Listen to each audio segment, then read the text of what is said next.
Good morning, ladies. Happy Monday. I hope you all had a fantastic weekend.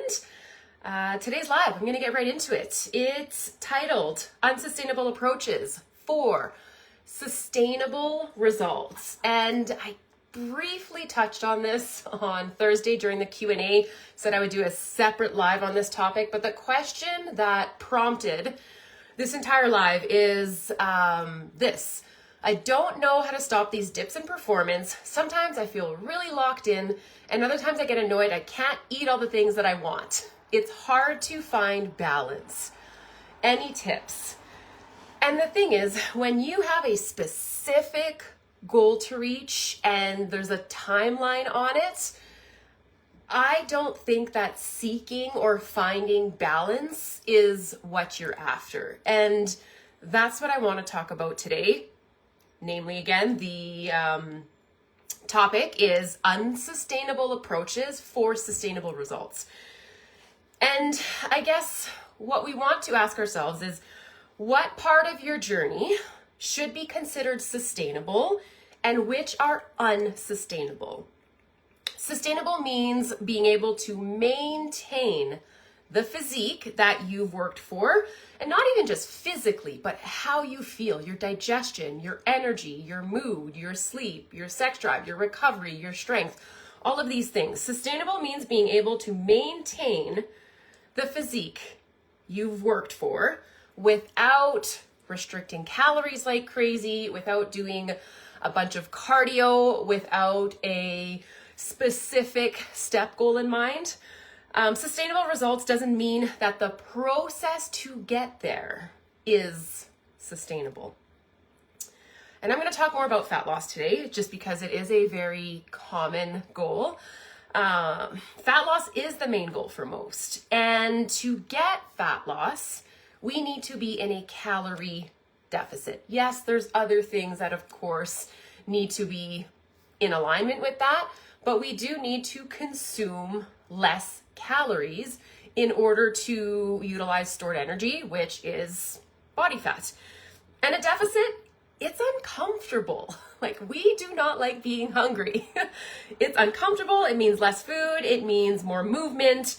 And the less you have to lose, the more difficult it's going to be. Our bodies have somewhat of a set point. And I've talked about this before, like, our bodies they don't like being stressed out. A deficit is a stressor on the system. So it's going to require unsustainable approaches to lose those last 5 pounds, to lose those last 10 pounds. And it might mean less energy. It might mean more hunger. It might mean some cravings. It might mean a little irritability. It might mean setting boundaries and missing out on specific events, or saying no. I shouldn't say missing out, but saying no to specific events. It might even mean that your sleep is a little affected. It's not always enjoyable, but it's part of the process. And I'm just being completely honest and transparent with you, because I have been there a few times. I've gone into deficits. But the thing is, it is temporary. And I don't think a lot of people realize that while you're in the thick of it. You're like, oh my God, this is uncomfortable. I don't want this. Do I really want this? And then we convince ourselves that we don't like being uncomfortable, and we would much rather eat that, I don't know, third or fourth cookie that is on the cookie plate in front of us, for example. The thing is, it's temporary. Missing your cardio, missing your steps, missing your workouts, drinking alcohol every weekend, going over your calories consistently only prolongs the process. People are so eager to lose fat. I get that. You're excited. You like hire a coach. You're like pumped up. People are, and that's awesome. That is awesome to be excited. You're motivated. But I don't think a lot of people understand what comes with that. And sometimes you're just not ready. And guess what? That is 100% okay. And obviously needs to be communicated with me. And sometimes I will even tell you myself, I don't think you're ready to be in a calorie deficit, especially if, as I just mentioned, especially if you are continually going over your calories, can't stay on track for more than 3-4 days at a time, you're consistently missing workouts, you are consistently missing your step goal, that sort of thing.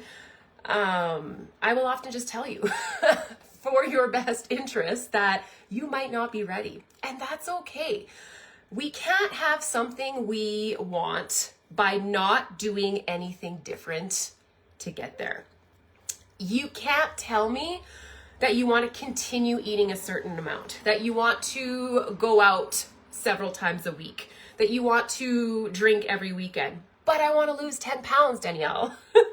I hate to break it to you, but it is likely not going to happen. You need to ask yourself, is what I want realistic for me? If you're not being compliant, you're hating the process, you're miserable, maybe you and I need to reevaluate what it is that you truly want in this moment. If it's unrealistic for you to go through the process, then you need to understand that it's going to take more time. I didn't say it's not going to happen, because it is going to happen. It might just be a slower approach, and there's nothing wrong with that. Once again, results will vary based on your commitment to the process, and the whole process takes time to change your body composition, to build muscle, to lose inches, to lose body fat, to get stronger, improve energy, all of these things. It takes time. And there's different ways to approach all of this. There's eating at maintenance and focusing on getting as strong as you possibly can, because a strong body means that you have a good amount of muscle, and a good amount of muscle will automatically raise your metabolic rate and have you burn fat without really even trying, without being uncomfortable in a deficit per se. And then we go into a deficit if you are ready. A lot of people might not be ready. If you've been yo-yo dieting your entire life, up and down on all the diets, then it's probably wise that you spend time at maintenance. And we would slowly reverse you up to your maintenance calories to have your metabolism upregulate with the increase in food. And there's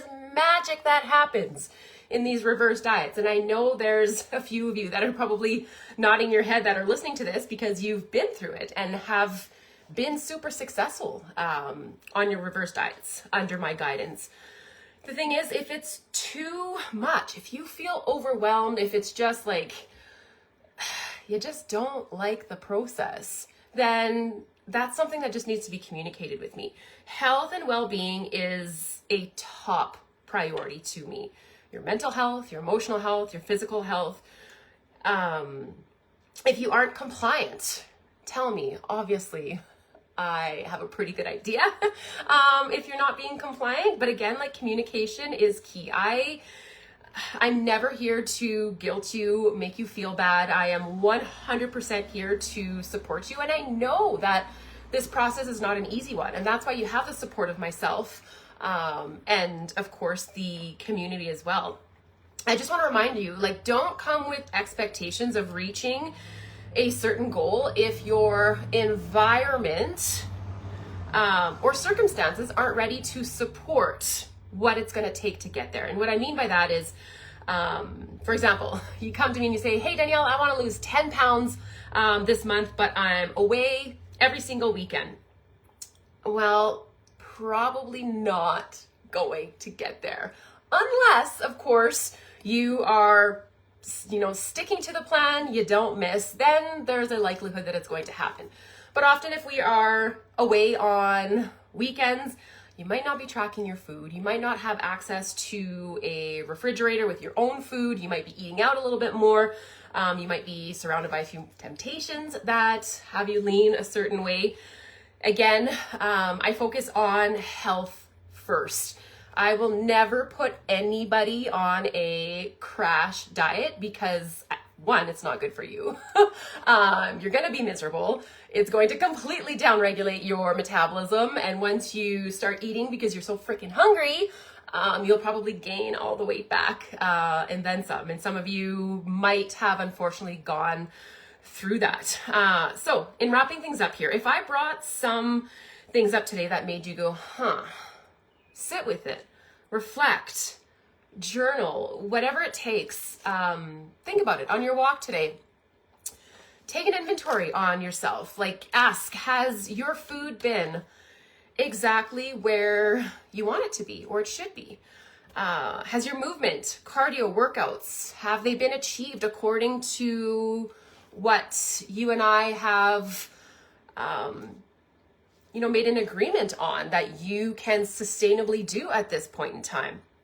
Ask yourself, are you interested or are you committed? I like this question. Are you just interested or are you committed? Interested means that you want the results, but you'll allow excuses and limiting beliefs to get in the way. And committed means that you'll stop at nothing to make it happen.